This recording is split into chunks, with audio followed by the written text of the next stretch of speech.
I mean, this area produces billions of dollars in food. I mean, this county is the largest ag county in the state. There's a low amount of that food that actually stays here. It's exported or it's shipped off somewhere. And with our store, my whole point was, let's bring that here. Let's bring that to the community, because when you have neighbors that live next to an orchard, but they can't even get the cherries from that orchard, you know, there's a disconnect there. So let's make it so that that food stays here and you can go to that store. And not even just our store. I mean, there's several of these that you can go and you can buy the food that is grown here, because there's just a massive disconnect. This is the Real Food, Real People podcast. Today on the podcast, we talk with Nicole Derting of Post 5 Cattle Company here in Ephrata, Washington, learning about how beef is raised and how ranching works here in Washington State, and the things that she's trying to do to bridge the gap back to the consumer, cut out the middleman, and have local food available to her community. This is the Real Food, Real People podcast. I'm Dylan Honcoop, and this is my continuing journey to get to know the real people behind our food in Washington State.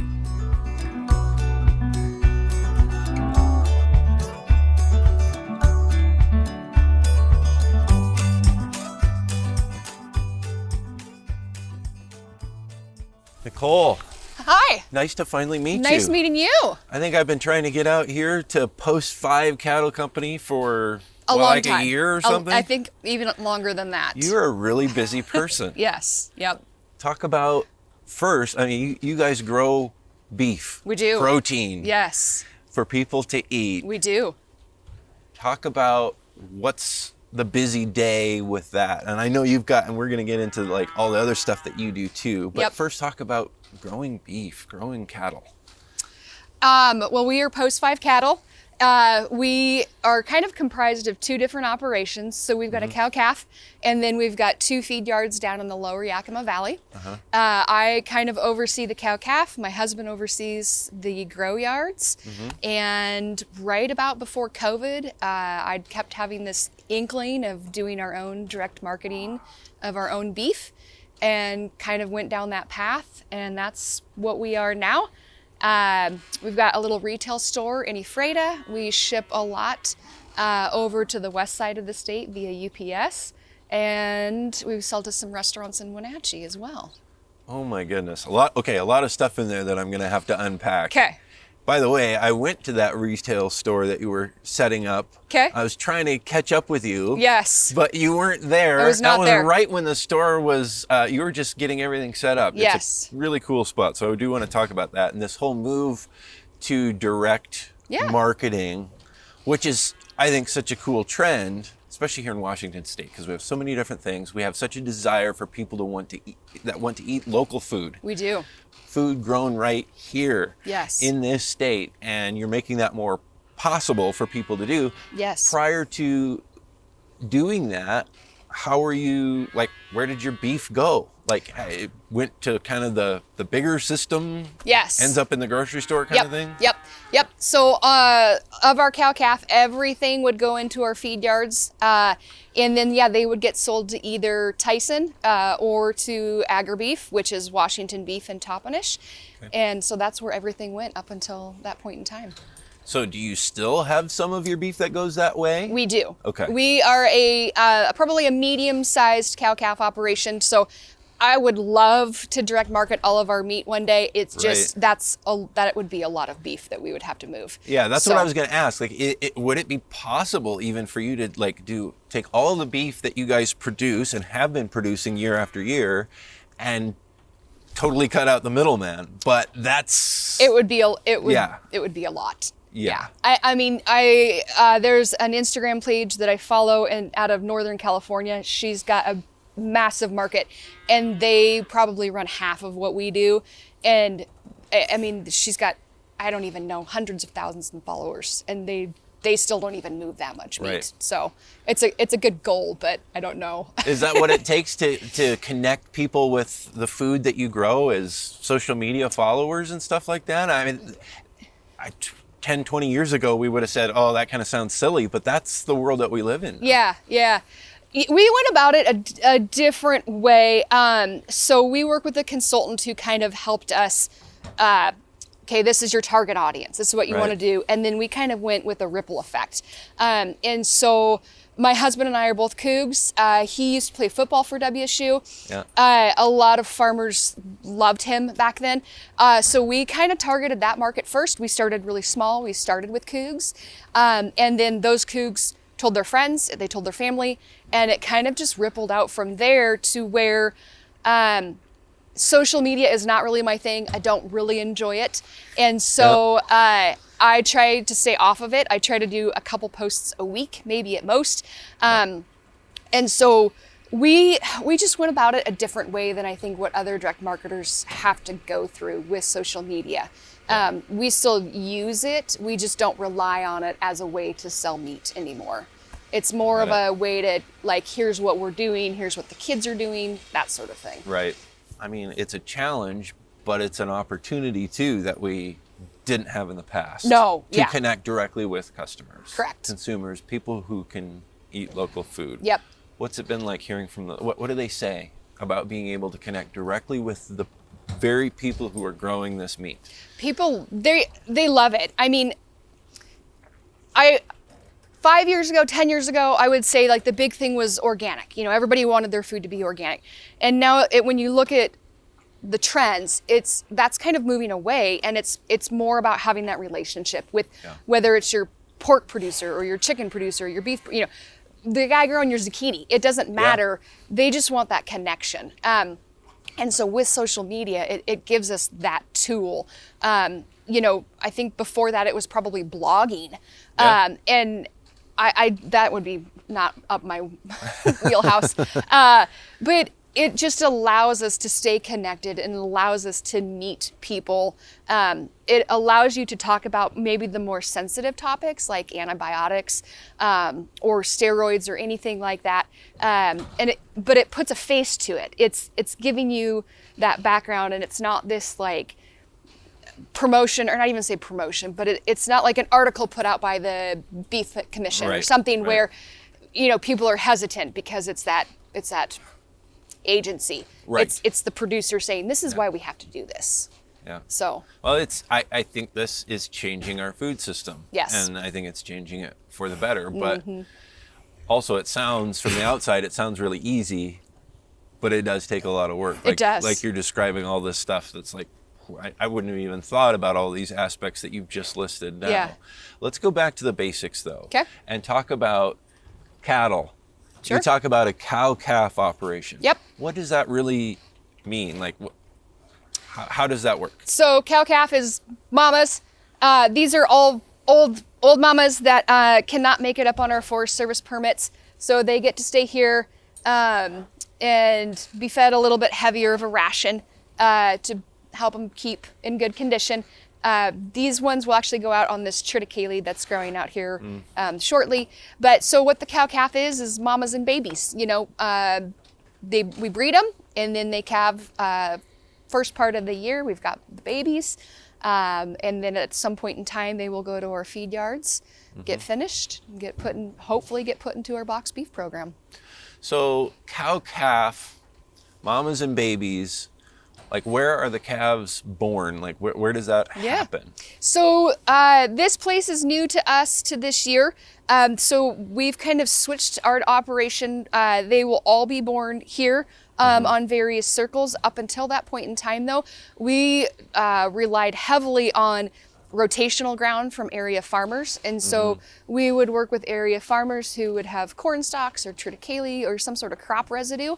And we would put them out there where they would eat that residue down, and then they would calve out on that residue. So they get to go out and munch on whatever's left of the corn stalks or whatever after they've been harvested, kind of thing. Correct. Yep. And the basin is kind of a hot spot for that. We've got the feed stuff. And so there's producers from Goldendale, there's producers from Kittitas, there's producers kind of from all over that will ship their cows here to calve out because of all the crop residue that's here. So these cows, I mean, they're here in the yard right now eating, probably because they just got food delivered to them. Yep. But they actually spend a lot of their lives out roaming on some do. kind of pasture. Yes, yeah. The only reason why they're in here right now is we are allowing that triticale to get a little bit taller before we turn them out there. So yeah, but most of our cows, 95% of their life is spent out on either crops or the Forest Service permits or dry ground. Okay, so talk about that, because what you were just describing, cows out in fields that may have grown corn or something else, and they're out just kind of munching on what's left over, which is really kind of a cool food waste thing. Yes, yep. And allowing them to be out and, pastured essentially. Yep. But talk about this, Forest Service, that's up in the hills, right? It is, and yes. they're just out browsing around there's grasses and stuff. Like, how does that work? Yeah, so we have 2 Forest Service permits up in the Wakanda area. One of them is very remote. There is no way you could get in other than hiking or on horseback. So it is steep, rugged country. It's beautiful. But so what we do is we go in the 1st of June, and we call them meadows, and we will put various groups in each meadow. And then depending on what our plan is with the Forest Service, we will move them around to keep them grazing down all of these areas. And that is how you get fire suppression, is grazing all of that undergrowth down. So, and both of those permits work like that. And really, it's harvesting crops that otherwise couldn't be Correct. harvested and turning it into protein. Correct. Right? Yep. Yes. Yeah. That there would be no farming that area.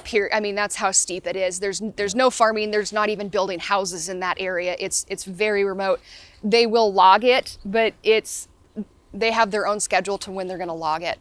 So outside of timber, that area is not really good for anything else. And we have an agreed upon stocking rate, and which still allows deer, elk, there's black bear, there's cougars, there's every sort of animal that is still living in that area, because we don't want to disrupt any of that. And the cows can, they're big bovines, they can kind of blend into the ecosystem there as well. Yeah. And be a part of that. Yes. Yeah. We call them our timber cows. So they're a little bit bigger framed of a cow, and they're not the nicest cows, but you kind of want them to be a little bit more tough, aggressive. Right. Yep. Yeah. Yep. Because, closer to a wild animal in some ways. Correct. Yep. And they have to know that area. So like if a calf is born and it's a heifer that we will keep her for that permit, because she has grown up knowing that area. She has been with her mom, knowing where the springs are, where the creeks are, where the tanks, where the salt, all of that. Yeah. So at what point do they come back out of there? You guys round them up and bring them back here? We do, yeah. So the end of this month, we will start going up there, and we'll get a trailer load. They're smart. They're the dumbest, smartest animal. But they kind of know. They know, hey, something's changing. I got to start dropping down. And they will automatically kind of start dropping down into these lower meadows. And once we have enough to make a trailer load, we'll go up and we'll get a big semi-load, and then we'll haul them back down here. So they jump on a semi-trailer that has room for them to all stand in it. Yep. You bring them here, then what happens? How does the process continue? Then they stay here all winter long. We'll feed them. We work with a nutritionist who will format a specific ration for them, because even though they are out there on those circles with triticale, I think there's a brassica of some sort out there too, we will still feed them a ration to keep them in good condition. And they will live the life up until the 1st of February, when we start calving. What ultimately happens then with the cow? You talk about the feed yards. Yeah. How does that work? Yeah. So when we bring them back here in the fall, we will wean the calves off of their moms. They will stay here as well we do fence line weaning. So it's pretty much a shared space for the mamas on one side and the babies on the other side. And then there's a couple strands of hot wire. And it's a very low stress method of weaning calves. So those calves will stay here up until, it just kind of depends on their age and their weight when they're weaned. Yeah. And then at that point, they will be completely separated, fed a different ration, and then next year they will go into our feed yards. How does a feed yard work? You know, a lot of people I think have this perception of what that means. Yeah. Well, what's the reality of it? I think the consumers, they think of these like massive, 100,000 head feed yards in Colorado and Kansas. And those are out there. I mean, they are. We are not that big of an operation. We're still big. We're not that big. Those cattle they're worth so much money that we have to do a very good job of taking care of them. And 99% of what we feed in there are not our own cattle. They are cattle that outside customers have hired us to finish their cattle. And so if we're not doing a good job of taking care of those animals, we're not going to make a living. So it's a pretty big open space. Yes. And they can just basically chill out. Yes. Yep. There. Yep. They're fed two times a day. We call them exercising. They will actually walk them up and down alleys just to kind of, they're big fat cattle and they like to just kind of mess around, and they're snorting and everything, and then you put them back in their pen. And but yeah, they're very well taken care of. So we've got a full-time crew of cowboys whose sole job it is to ride around and assess the health of the cattle, to look at if anything is off. They will pull that animal, and then they will go take it to what we call a hospital, and then they will take its temperature, and you're just doing pretty much a visual assessment of how that animal is looking and their health. What a process. It is. That starts up in the mountains, Yes. in the forests, Yep. and brings beef to your table. Yes. How are they processed after that? I know that's another difficulty in beef, lots of different meat actually, getting things butchered and prepared so they can actually be sold to the consumer. How do you guys do that? So of what is custom fed, that will go to either Washington Beef or to Tyson. So, and by custom fed, you mean like We other don't people's, own- from other people's cow-calf Correct. Yep. operations. Yep. And then they come and And then finish we and finish chill out them. on the yard. Yep. Of our own stuff, anything that goes into our boxed beef, that goes to a USDA facility in Odessa is where that goes. So we actually take them from the lower valley and then haul them to Odessa. They're allowed to sit there for at least 1 day, because the minute that animal is stressed, then the meat it turns this like really dark red color, and you don't want that. You don't like it. Does not look good. So animals have to be chill. They no have to just stress. be living their life, chewing their cud, hanging out. So yep, they will stay there for at least 1 day to just kind of acclimate and get used to that area, where they then have their one bad day. Yeah. So. Right. So here we are now checking out one of you call these circles. Yep. So that's because of the irrigation, right? Correct, the pivot that's right out there. So it draws the water in the center. Yep. And that is a big pipe that goes all the way out, and then the whole thing spins in a circle, including Correct. right here right where where we're standing. at. Yeah. So what is this field? What's it growing? So this is a mixture of triticale and collards that we planted for winter feed. So we will allow this to grow up a little bit more, and then when we bring those cows back from the permits, then this will all be fenced in, and then they will stay here the rest of the winter. So what is triticale? I mean, this looks like grass right now. It's a grain crop, yeah, and it will get to be super tall. If you can just envision kind of really tall wheat, but it'll be green. We don't allow it to dry down. That's what it is. So. And the cows love it? They love it. It's great nutritional value for them. The cost on it is really good. It's a great crop. And also, I would think, I'm just going to assume this here, there's some kind of soil health interest here in this kind of mix of crops rather than a monocrop of just one species of whatever. Correct. Yes. Yep. This will help with any sort of erosion control. It'll help with soil compaction. This circle had sunflowers growing in it up until that point in time, so it allows for a a rotation to get out of just, it wouldn't be sunflowers back to back, but Right. it does allow for a crop rotation. It'll beef up that organic matter, because as soon as in the spring, when we go to pull these cows off, we'll incorporate it back into the soil, and then we'll plant a different crop. A different crop for the cows or for Kind of depends on the route that we go. Yeah. It everything is fluid. So Yeah. it kind of just depends on the time, on the winter that we have, on the spring, all of that. Yeah.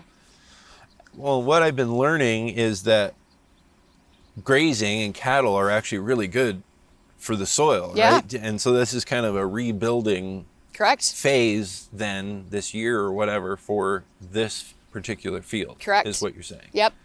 Correct. Rebuild the soil, like you said, bring in the organic matter.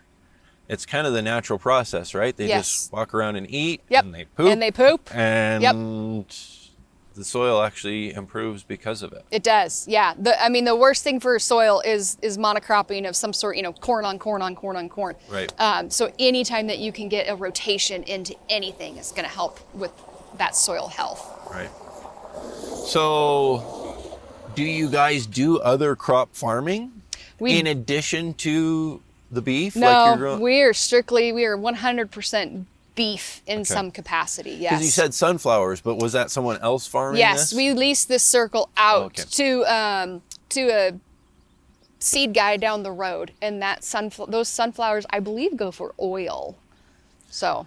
And that's how this land can be, have a rotation of crops too. Correct. Because you guys don't do sunflowers or whatever, but maybe that's a rotation that can be part of the soil health. Yes. Long term, that building and growing food at the same time on the soil. So yeah, farmers swapping land. Correct. That happens a lot. I think people don't realize, it's not just like that's your field and nobody else uses it. Correct. Is there some trading then? Some we'll grow this in this field of yours there, and you can do that in ours kind of thing? Correct. Yeah, that's really common in the basin, especially when you get into any sort of potatoes, because most potato farmers only farm potatoes. Yep. So they're anywhere from a 5 to 7 year rotation to come back to a circle. So they're going to want to bounce around as much as they can. There's a really large nursery stock grower just 2 miles south of us. Same thing. They cannot come back in with any sort of root stock into this ground for some years. And so everybody, Why is that? the to make- soil with the disease and pests and everything. So I want to say they're even longer than 5 years before they can come back in. It all comes down to that rootstock's health is what it is. Just to make sure that there's no... Correct. Because if you grow the same thing in the same spot over and over again, the pests that like that Yep. plant will become more and more, versus if you rotate and maybe the pests that like rootstock don't like Correct. collards and triticale, Yep. and so then they go away. Yep. Yeah, everybody here for the most part really kind of works with each other as far as, I'm going to take these 2 circles and you're going to take these other 2 circles, and they're just kind of bouncing back and forth with each other. So. What's that like being in a community like that? Do people get along pretty well, or For the most part, any farmer that's going to watch this is going to be like, those ranchers, because some farmers have a hard time understanding, like, if there's a circle and there's 200 head of cows on there, and then they call and they're like, well, we need you off by, next week because the weather turned and we need to get into that field. It's not the easiest process to then, pick up and move 200 Right. head of cows, especially if you're waiting on somebody else's circle to open up. Right, So where you are you can't gonna get into bring there. them? Right, where are you going to stick all those cows? And Yep. so most of the time, yes, everybody works together. So, like a field like this, you would have to put fence up and stuff all the way Yes. around Yep. too then. So that even is, in and of itself, is a big process. Correct, yeah. And a lot of the times you've got enough fencing to maybe fence a few circles ahead of yourself, but then you're still having to go back and pull out fence. That takes a long time in itself, and you're having to move water tanks, and you're having to move, mineral. It's not just like a quick process that you can come It's not move load animals. up, hey, cows, come get in the truck. We'll Right. take you a different spot. You Correct. can get back out. It's, yeah. Yep. It's a process. A lot of work. It is. We love it. Just a quick break from our conversation with Nicole here to thank our sponsors making this podcast, these conversations possible in the first place. First, I want to thank CHS Northwest for sponsoring the podcast. They do an awful lot of stuff all over Washington State. I actually used to work for that cooperative back when I was young and paying my way through college and planting corn. But they do so many other things. CHS Northwest, we appreciate their support here on the podcast. Also, Dairy Farmers of Washington, thank you to them for supporting this podcast. You know, we're talking about beef today, but the beef and cattle and dairy world overlap quite a bit. And I encourage you to check out their website, wadairy.org, as they share the real stories of people producing milk and all the wonderful things that they make out of milk here in Washington State. So thank you to the Dairy Farmers of Washington for their support. And also Save Family Farming for sponsoring what we do here on the podcast. Of course, you can check them out online at savefamilyfarming.org as they share the unified voice of the farming community here in Washington State. Now let's get back to our conversation here in Ephrata, Washington with Nicole Derting.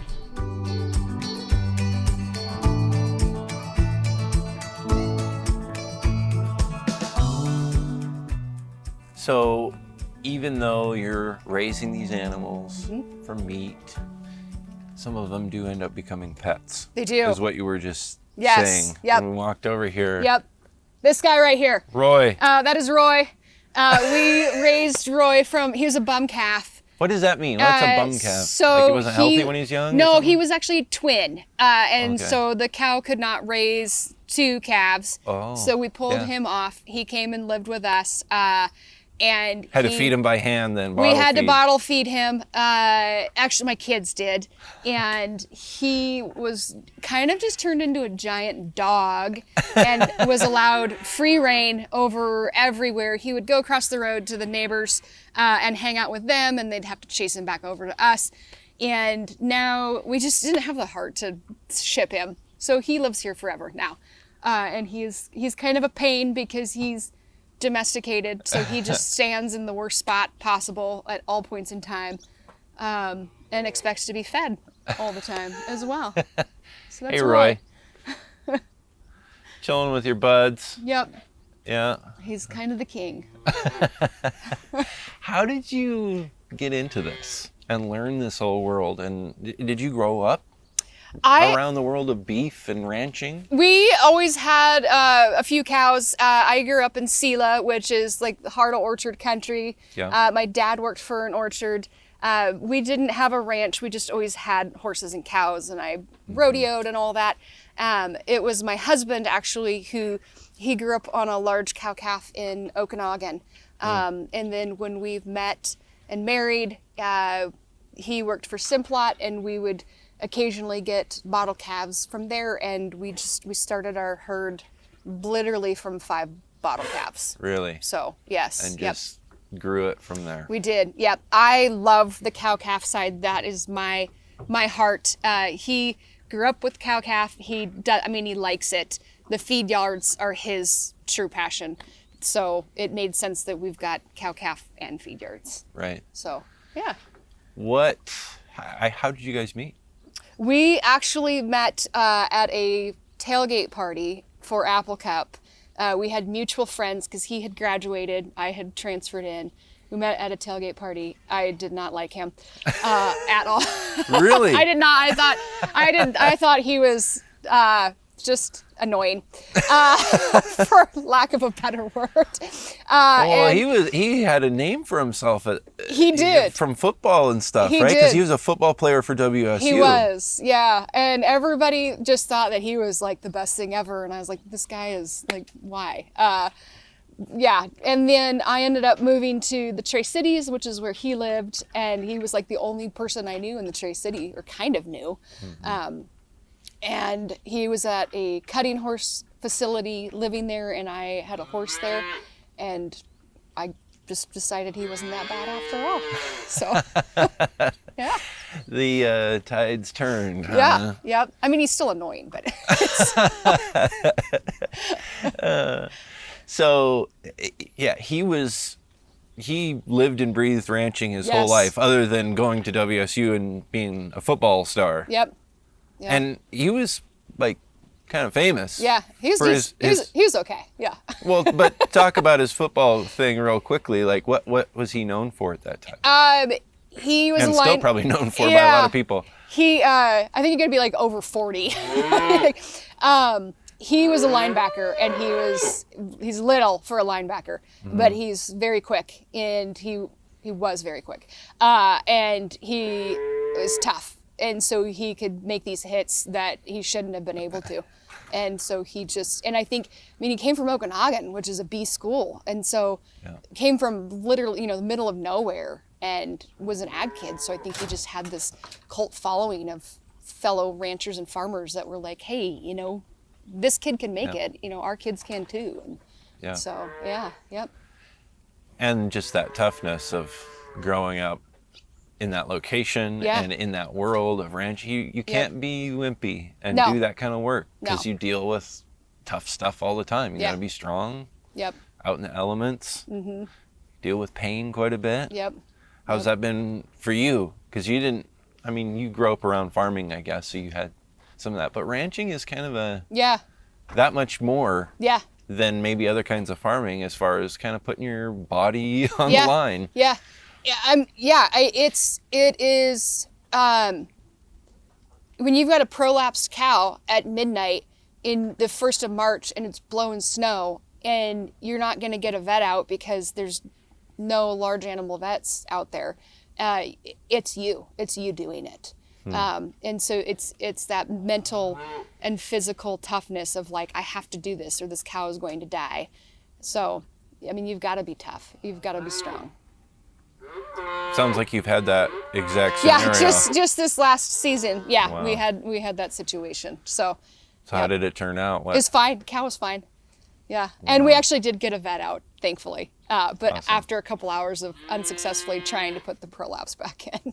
Well, but if the vet can't get there, you have to be the doctor. Yeah. Yes. For the cow. Yes. So and I've had this with any of the ranchers that I've talked to, you have to know, and dairy farmers too, you have to know a lot about animal health. Correct. And really know, maybe not as much as a veterinarian, but a good chunk of what they know too, to be able to do it. Yep. How have you even learned that? To me, that's overwhelming to, I guess it's just being around it and learning from the the older generation that's doing it there too. Yeah, I think for Will, that's definitely it. He grew up with that. He grew up with his mom and his aunts and his uncles,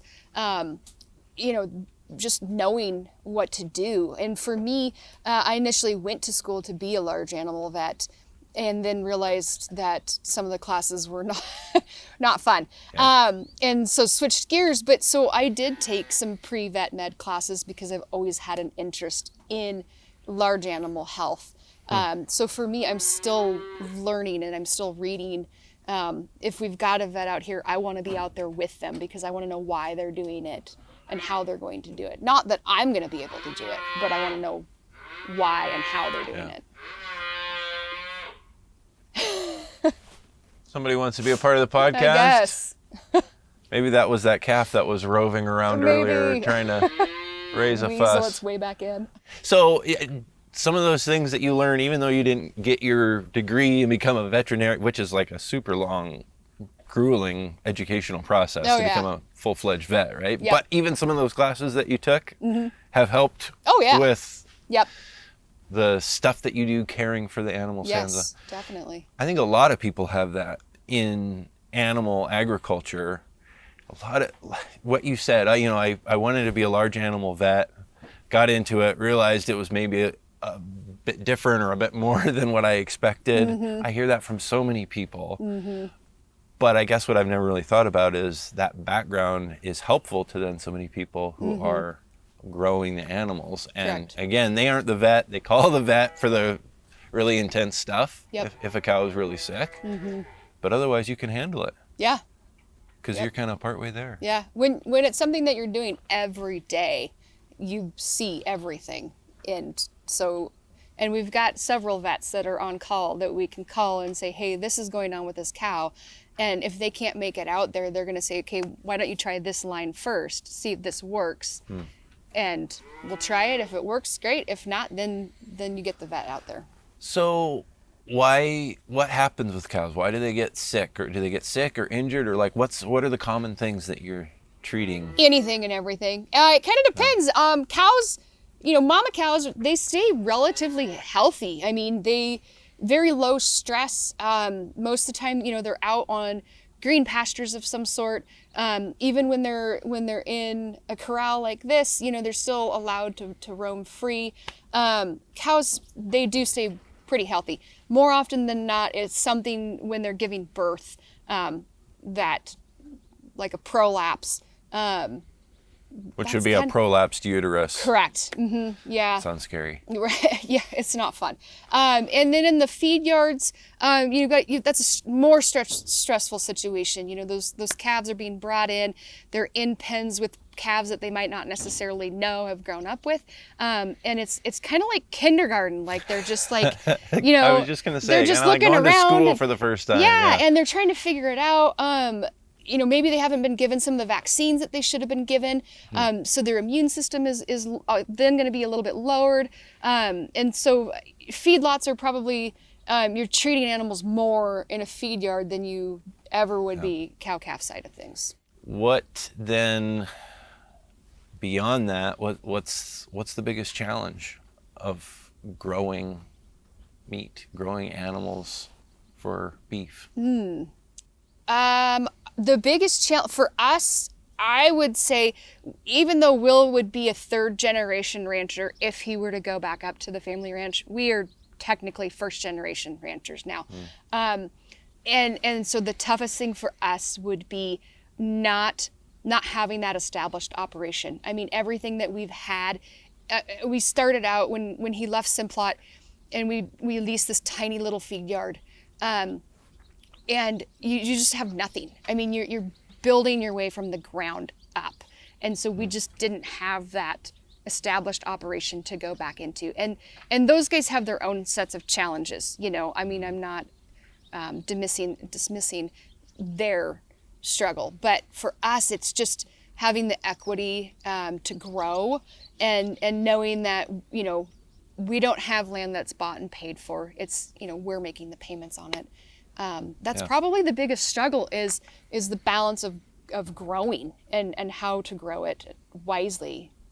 Yeah. So land. Yeah. That's a huge deal for farming, and especially for people getting into farming. Correct. Yeah. And especially in this area, I mean, the basin is primarily irrigated ground, and you can't afford. It does not pencil out to pay $18,000 an acre and put cows on it. I mean, it does not pencil out. And so it's that balance of, how do we make this land work to have cows on it? That'd be the biggest challenge for us. And you talk about, you have to make payments on it. So every year you have to produce enough and sell enough beef to make those payments. So if you have a bad year, it's not even just like, well, we at least need to make sure we have food on our own table. Right. But you've got to make those payments. Otherwise, you're done. Yeah. When we first started with our own feed yard, and we couldn't make payments. I mean, we did not have enough head to make it work. And we knew that because we were just starting. And thankfully I had a full-time job in town, and that's what we lived off of because we had no other choice. We had to make payments on the feed truck. And then in the summers he would go work dryland wheat harvest for some college friend of ours, and he would drive bank out wagon in the summers to help make payments on things. And it took several years of doing that before we got enough head to start making those payments where we didn't need to be doing all that other outside things. What was the hardest point? Was there ever a point where you didn't think you could make it? No. I've never once doubted that we could do what we're doing, ever. Even though it was hard. Yeah, even though it was hard, We're both of the mindset of we're going to make this work one way or another. And yeah, we're not going to have a lot of things, and we might have $10 at the end of every month after we've made all these payments, but we're going to make it work. And I've never once doubted that. You talk about off farm, off ranch work to make the payments. Yep. What other stuff have you been doing? What So- are you up to? I have another business that I do two different things. I'm a contract organic inspector, and then the other side of that, I consult on organic and food safety standards. So it just depends on the day what hat I'm wearing. Sometimes it's a cowboy hat and you're with cows, and other times you're sitting in a boardroom full of growers and you're either inspecting them or consulting them. So you're the person that they're afraid of showing up to inspect them? I don't think I'm that scary, but I'm told that I'm tough and that I am kind of scary, but I don't think I am. So organic inspector, that's to make sure like a place that says they're organic and is labeling their food organic Correct. is actually following organic practices. Yes, they are following the NOP standards. To be Correct. certified. Organic. Correct. Yep.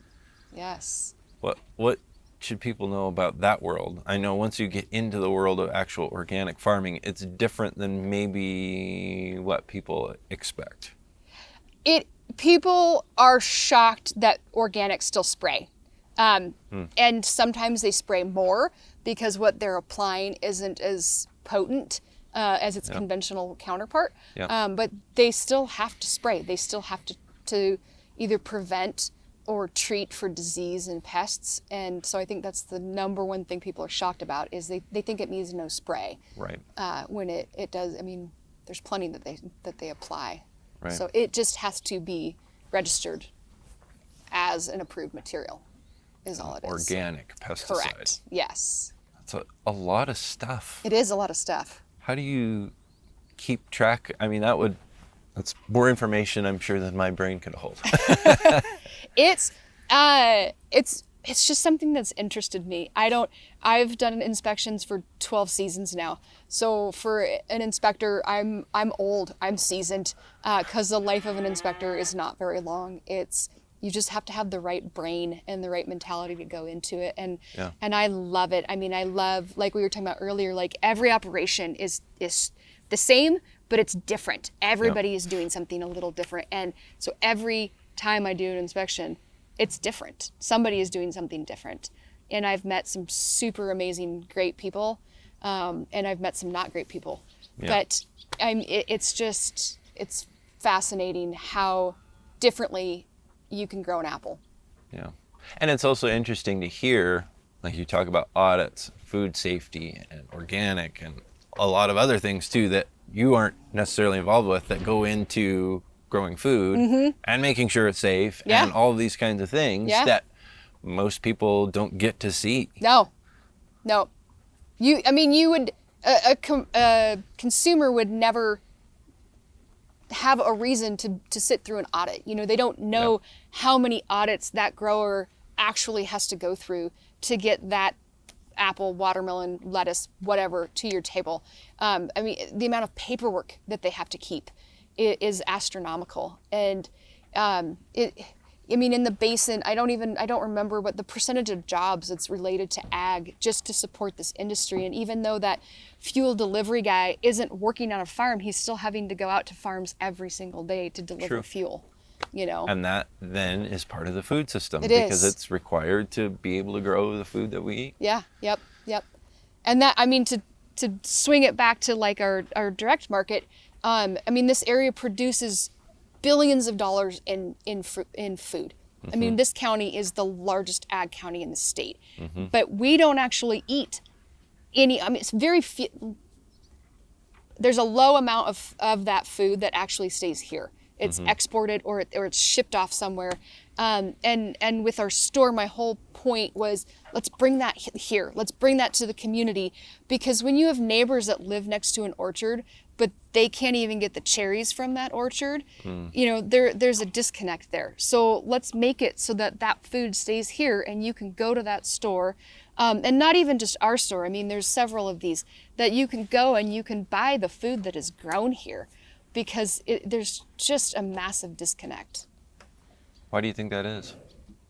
I mean, part of it would be regulations, and then part of it is food safety. It's just, there's just, I think, a lot of different issues. I mean, the liability for a grower to allow somebody to come in and pick fruit is massive, because if that person gets sick for whatever reason, they're going to turn around and they're going to sue that grower.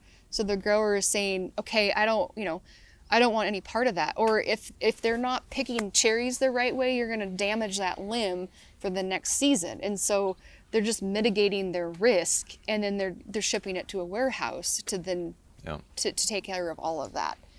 So I think there's people are afraid of, we would love to have people out who want to learn about beef, whether it's here or in the feed yards, and host tours and talk about that. But I think up until the last few years, there was kind of, that wasn't the norm. I mean, it was kind of like, how can we plant trees around for, so people can't see in? And then, that consumer is like, well, why are you being so secretive? What are you trying to hide? Right. Why are you trying to hide? Yeah. It's not that they're trying to hide anything. They just, I think growers for the longest time just didn't think that what they're doing is interesting enough to have people out to learn about it. What is the biggest thing that people should know who aren't around farming or ranching? What should people know about their food, where it comes from, and the people who produce it? I think that we care. I mean, this is our job, and I know it's cliche because everybody says it's our livelihood, but it really is. I mean, if I'm not putting a good product out there, and if people don't have the faith that what we're doing to produce your beef is safe and reliable, they're not going to buy it. And if they don't buy it, then we don't have a market. And then we can't do this. I can't play cowboy. We really are trying.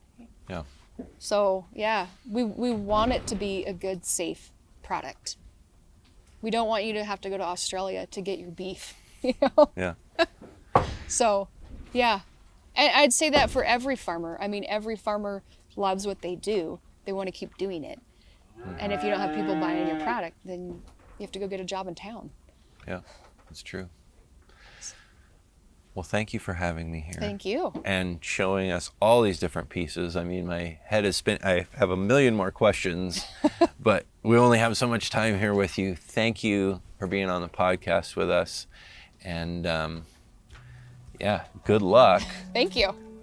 Raising food for people to eat. Yeah, we love it. This is the Real Food, Real People podcast. These are the stories of the people who grow your food.